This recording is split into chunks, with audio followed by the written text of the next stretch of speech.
Hi friends, welcome to Nandadeepa YouTube channel. ಬನ್ನಿ ಇವತ್ತಿನ recipe ಏನಂತ ನೋಡೋಣ. ನಾನು ಇಲ್ಲಿ ಗರಿಗರಿಯಾದ ಟೊಮಾಟೊ ದೋಸೆಯನ್ನು ಮಾಡ್ತಾಯಿದ್ದೀನಿ. ಯಾವ ರೀತಿ ಮಾಡೋದು ಅಂತ ನೋಡೋಣ ಬನ್ನಿ ಫ್ರೆಂಡ್ಸ್. ಇಲ್ಲಿ ನಾನು ಮೊದಲಿಗೆ 2 ಟೊಮಾಟೊವನ್ನು ಈ ರೀತಿ ಕಟ್ ಮಾಡ್ಕೊಂಡು ಇಟ್ಕೊಂಡಿದ್ದೀನಿ. ಇವಾಗ ನಾನು ಇದನ್ನು ಒಂದು ಮಿಕ್ಸಿ ಜಾರನ್ನು ತೊಗೊಂಡು ಈ ಮಿಕ್ಸಿ ಜಾರಿಗೆ ಹಾಕ್ಕೊಳ್ತಾ ಇದ್ದೀನಿ. ನೋಡಿ, ಕಟ್ ಮಾಡಿಟ್ಟಿಕೊಂಡಿರುವ ಟೊಮಾಟೊವನ್ನು ಮಿಕ್ಸಿ ಜಾರಿಗೆ ಹಾಕ್ಕೊಂಡು ಅದಕ್ಕೆ ಒಂದು ಸ್ವಲ್ಪ ನಾನಿಲ್ಲಿ ಶುಂಠಿಯನ್ನು ಹಾಕೋತಾ ಇದ್ದೀನಿ. ಒಂದು ಸ್ವಲ್ಪ ಅರಿಶಿಣದ ಪೌಡರ್, ರುಚಿಗೆ ತಕ್ಕಷ್ಟು ಉಪ್ಪು, ಅಚ್ಚ ಖಾರದ ಪೌಡ್ರ್, 1-2 ಸ್ಪೂನಷ್ಟು ಅಚ್ಚ ಖಾರದ ಪೌಡ್ರನ್ನು ಹಾಕ್ಕೊಂಡಿದ್ದೀನಿ. ಇವಾಗ ನಾವು ಇದನ್ನು ಡಕ್ಕನವನ್ನು ಮುಚ್ಚಿ ನಾವು ಇದನ್ನು ಚೆನ್ನಾಗಿ ಪೇಸ್ಟ್ ಮಾಡ್ಕೊಂಡು ಬರಬೇಕಾಗುತ್ತೆ. ನೋಡಿ, ಎಷ್ಟು ನುಣ್ಣಗಾಗುತ್ತೋ ಅಷ್ಟು ನುಣ್ಣಗೆ ನಾನು ಇದನ್ನು ಪೇಸ್ಟ್ ಮಾಡ್ಕೊಂಡು ಬರ್ತಾಯಿದ್ದೀನಿ. ನೋಡಿ ಯಾವ ರೀತಿ ಪೇಸ್ಟ್ ಮಾಡ್ಕೊಂಡು ಬಂದಿದ್ದೀನಿ ಅಂತ ನೋಡಬಹುದು. ಇಷ್ಟು ಚೆನ್ನಾಗಿ ಪೇಸ್ಟ್ ಆಗಿದೆ. ಇವಾಗ ಇದನ್ನು ಒಂದು ಪಾತ್ರೆಗೆ ತೆಕ್ಕೋತಾ ಇದ್ದೀನಿ. ನೋಡಿ ಯಾವ ರೀತಿ ಆಗಿದೆ ನಮ್ಮ ಈ ಪೇಸ್ಟ್ ಅಂತ. ಇದಕ್ಕೆ ನಾನು 1 ಕಪ್ಪಷ್ಟು ಇಲ್ಲಿ ಚಿರುಟಿ ರವವನ್ನು ಒಂದು ಸ್ವಲ್ಪ ಮಿಕ್ಸಿ ಮಾಡಿಕೊಂಡು ಹಾಕ್ಕೊಳ್ತಾ ಇದ್ದೀನಿ. ಮತ್ತು ಅದೇ ಕಪ್ಪಿನಿಂದ ಒಂದು ಅರ್ಧ ಕಪ್ಪಷ್ಟು ಅಕ್ಕಿ ಹಿಟ್ಟನ್ನು ಹಾಕೋತಾ ಇದ್ದೀನಿ. ಮತ್ತು ಅದೇ ಕಪ್ಪಿನಿಂದ ಒಂದು 3/4 ಭಾಗದಷ್ಟು ನಾನಿಲ್ಲಿ ಗೋಧಿ ಹಿಟ್ಟನ್ನು ಹಾಕ್ಕೊಳ್ತಾ ಇದ್ದೀನಿ. ನೋಡಿ, ಇವಾಗ ನಾನು ಇದಕ್ಕೆ ಒಂದು ಸ್ವಲ್ಪ ಜೀರಿಗೆ ಮತ್ತು ಒಂದು ಸ್ವಲ್ಪ ಬ್ಲ್ಯಾಕ್ ಪೇಪರನ್ನು ಹಾಕೋತಾ ಇದ್ದೀನಿ. ನೋಡಿ, ಮತ್ತು ಒಂದು ಸ್ವಲ್ಪ ಕೊತ್ತಂಬರಿ ಮತ್ತು ಕರಿಬೇವು ಒಂದು ಸ್ವಲ್ಪ ಚಿಕ್ಕದಾಗಿ ಕಟ್ ಮಾಡ್ಕೊಂಡು ಹಾಕೋತಾ ಇದ್ದೀನಿ.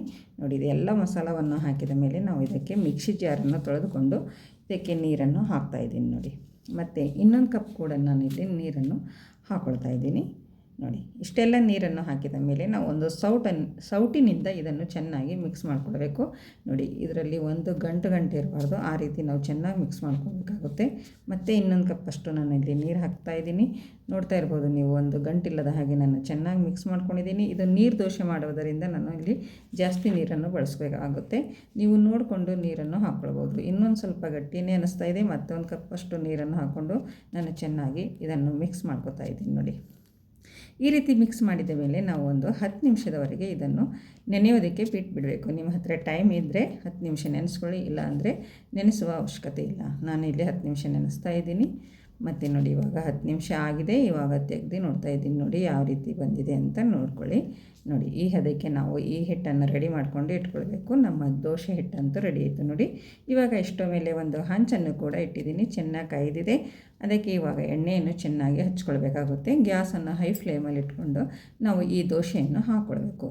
ನೋಡಿ, ಇವಾಗ ದೋಸೆಯನ್ನು ಈ ರೀತಿ ನಾನು ನೀರು ದೋಸೆ ಥರ ಹಾಕೋತಾ ಇದ್ದೀನಿ. ಟೊಮಾಟೊ ದೋಸೆ ತುಂಬಾ ಕ್ರಿಸ್ಪಿಯಾಗಿ ಬರುತ್ತವೆ. ತುಂಬಾ ಬಾಯಲ್ಲಿಟ್ಟರೆ ಬೆಣ್ಣೆ ಥರ ಕರಗೋಗುತ್ತೆ. ಅಷ್ಟೊಂದು ರುಚಿಯಾಗಿರುವ ಈ ಟೊಮಾಟೊ ದೋಸೆ ಎಲ್ಲರಿಗೂ ತುಂಬ ಇಷ್ಟವಾಗುತ್ತೆ. ನೋಡಿ, ಈ ರೀತಿ ಒಂದು ಸ್ವಲ್ಪ ಹೊತ್ತು ಬೇಯಿಸ್ಕೊಂಡು ಹಂಚನ್ನು ಈ ಸೈಡ್ ಆ ಸೈಡ್ ಮಾಡಿಕೊಂಡು ನಾವು ಈ ದೋಸೆಯನ್ನು ಬೇಯಿಸ್ಕೊಳ್ಬೇಕಾಗುತ್ತೆ. ನೋಡಿ, ಆರಾಮವಾಗಿ ಎದ್ದು ಬರುತ್ತವೆ. ಏನು ಹೆದರುವ ಚಿಂತೆ ಮಾಡುವ ಅವಶ್ಯಕತೆ ಇಲ್ಲ. ನೋಡಿ ಯಾವ ರೀತಿ ಎದ್ದು ಬರ್ತಾಯಿದೆ ಅಂತ ನೋಡ್ಬೋದು ನೀವು. ಹಂಚಿಗೆ ಅಂಟ್ಕೊಳ್ಳೋದಿಲ್ಲ, ಏನಿಲ್ಲ, ತುಂಬಾ ಚೆನ್ನಾಗಿ ಎದ್ದು ಬರ್ತವೆ. ನೋಡಿ, ಬಂತು. ನೋಡಿ ಎಷ್ಟು ಚೆನ್ನಾಗಿ ಬಂದಿದೆ ಅಂತ ನೋಡ್ಬೋದು. ಮತ್ತು ನಾನು ಇನ್ನೊಂದು 2ನೇ ದೋಸೆ ಕೂಡ ನಾನು ಅದೇ ರೀತಿ ಹಾಕೋತಾ ಇದ್ದೀನಿ. ಪ್ರತಿ ದೋಸೆ ಹಾಕುವಾಗ ಹಂಚಿಗೆ ಚೆನ್ನಾಗಿ ಎಣ್ಣೆಯನ್ನು ಹಚ್ಕೊಂಡು ನಾವು ದೋಸೆಯನ್ನು ಹಾಕ್ಕೊಳ್ಬೇಕಾಗುತ್ತೆ. ಗ್ಯಾಸ್ ಅಂತೂ ಹೈ ಫ್ಲೇಮಲ್ಲಿ ಇಟ್ಕೊಂಡೆ ನಾವು ಈ ದೋಸೆ ಹಾಕ್ಕೊಳ್ಬೇಕು. ನೋಡಿ ಫ್ರೆಂಡ್ಸ್, 2ನೇ ದೋಸೆ ಕೂಡ ಹಾಕಿದ್ದೀನಿ. ನೀವು ಫಸ್ಟ್ ಟೈಮ್ ಮಾಡ್ತಾಯಿದ್ದೀರಂದ್ರೂ ಕೂಡ ನೀವು ಆರಾಮವಾಗಿ ಈ ದೋಸೆ ಮಾಡ್ಬೋದು. ನಾನು ಮಾಡಿರುವ ಟ್ರಿಕ್ಸನ್ನು ಬಳಸ್ಕೊಂಡು ನೀವು ದೋಸೆ ಮಾಡಿ ತುಂಬ ಚೆನ್ನಾಗಿ ಎದ್ದು ಬರುತ್ತೆ. ನೋಡಿ ಈ ರೀತಿ ಸ್ವಲ್ಪ ಬೆಂದಿದ ಮೇಲೆ ನಾವು ಆರಾಮವಾಗಿ ದೋಸೆಯನ್ನು ತೆಕ್ಕೊಳ್ಬೋದು. ನೋಡಿ ಎಷ್ಟು ಚೆನ್ನಾಗಿ ಎದ್ದು ಬರ್ತಾಯಿದೆ ಅಂತ ನೋಡಬಹುದು ನೀವು. ನೋಡಿ, ಎಲ್ಲಿ ಅಂಟ್ಕೋತಾ ಇಲ್ಲ, ಏನಿಲ್ಲ, ತುಂಬ ಚೆನ್ನಾಗಿ ಎದ್ದು ಬರ್ತವೆ. ನೋಡಿ, ಟೊಮಾಟೊ ದೋಸೆ ತುಂಬ ರುಚಿಯಾಗಿವೆ. ನೀವು ಒಂದು ಸರ್ತಿ ಮಾಡಿ ನೋಡಿ. ನೋಡಿ, ಇಲ್ಲಿ ನಾನು ಒಂದು ಪ್ಲೇಟಲ್ಲಿ ಇಟ್ಕೋತಾ ಇದ್ದೀನಿ. ಅದ್ರ ಜೊತೆ ಕಾಯಿ ಚಟ್ನಿ ಕೂಡ ಮಾಡ್ಕೊಂಡಿದ್ದೀನಿ. ನೋಡಿ, ಫಸ್ಟ್ ದೋಸೆ, ಇದು 2ನೇ ದೋಸೆ ತುಂಬ ಚೆನ್ನಾಗಿ ಬಂದಿವೆ. ಈ ವಿಡಿಯೋ ಇಷ್ಟ ಆಗಿದೆ ಅಂತ ಅನ್ಕೋತೀನಿ. ಇಷ್ಟ ಆದರೆ ಒಂದು ಲೈಕ್ ಮಾಡಿ, ಶೇರ್ ಮಾಡಿ ಮತ್ತು ಕಮೆಂಟ್ ಮಾಡಿ ತಿಳಿಸಿ ಫ್ರೆಂಡ್ಸ್. ನೀವು ಮನೆಯಲ್ಲಿ ಮಾಡಿಕೊಡಿ, ಎಲ್ಲರಿಗೂ ತುಂಬ ಆಗುತ್ತೆ ಮತ್ತು ಮಕ್ಕಳಿಗಂತೂ ತುಂಬಾ ಇಷ್ಟವಾಗುತ್ತವೆ. ನೋಡಿ ಫ್ರೆಂಡ್ಸ್, ಮತ್ತೆ ನನ್ನ ಚಾನಲನ್ನು ಯಾರು ಸಬ್ಸ್ಕ್ರೈಬ್ ಮಾಡಿಕೊಂಡಿಲ್ಲ ಅವರು ಸಬ್ಸ್ಕ್ರೈಬ್ ಮಾಡಿಕೊಳ್ಳಿ. ಮತ್ತೆ ಸಿಗೋಣ ಮುಂದಿನ ವಿಡಿಯೋದಲ್ಲಿ. ಅಲ್ಲಿವರೆಗೂ ಓಕೆ, ಬಾಯ್ ಬಾಯ್.